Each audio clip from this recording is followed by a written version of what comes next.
अस्सलाम वालेकुम कलादीस न्यूज़ ऐं भलीकार नाज़रीन हिन वक़्तु तव्हांखे एयरपोर्ट ॿुधायूं त हैदराबाद में जेकी हिकु वीडियो वायरल थी चुकी आहे जंहिंमें SHO निसार शाह जेको हिकु सिंध जी न्याणीअ खां वॾी रक़म घुरी रहियो आहे ऐं उनजी वाज़े निम तौर में ख़बर पइजी चुके थी त हू रिश्वत वॾी घुरे रहियो आहे ऐं उनजे मुड़ुस खे जेको आहे कंहिं मुख़्तलिफ़ जॻह ते हिनखे बंदि करे ऐं हुन खां वॾी रक़म घुरी रहिया आहिनि। हू मासूम न्याणी पंहिंजे घर जा क़ीमती सामान विकिणी ऐं हुनजी रक़म पूरी करे रही आहे ऐं हुनजो ॾिसो कीअं पियो हुनखे धमकाए ऐं हुनजो आवाज़ हुनखे मार कुट जो आवाज़ हुनजी घरवारी खे ॿुधाए रहिया आहिनि। जी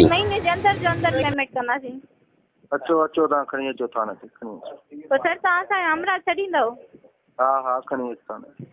सर पक ॾियूं त असां निकिरूं, ईअं न त वरी तव्हां पोइ चओ न। ॾियूं था न तोखे पक ॾियूं था, बाक़ी छा कयूं? सर मूं वटि वधीक रक़म कोन थी सघी आहे, मूं वटि 1,80,000 आहे। अच्छा चलो सही है।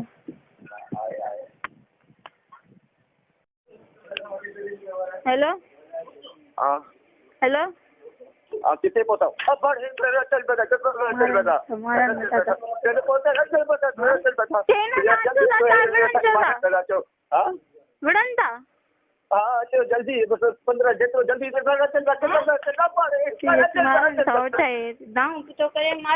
Reporter Bashir Ahmad कलादीस news.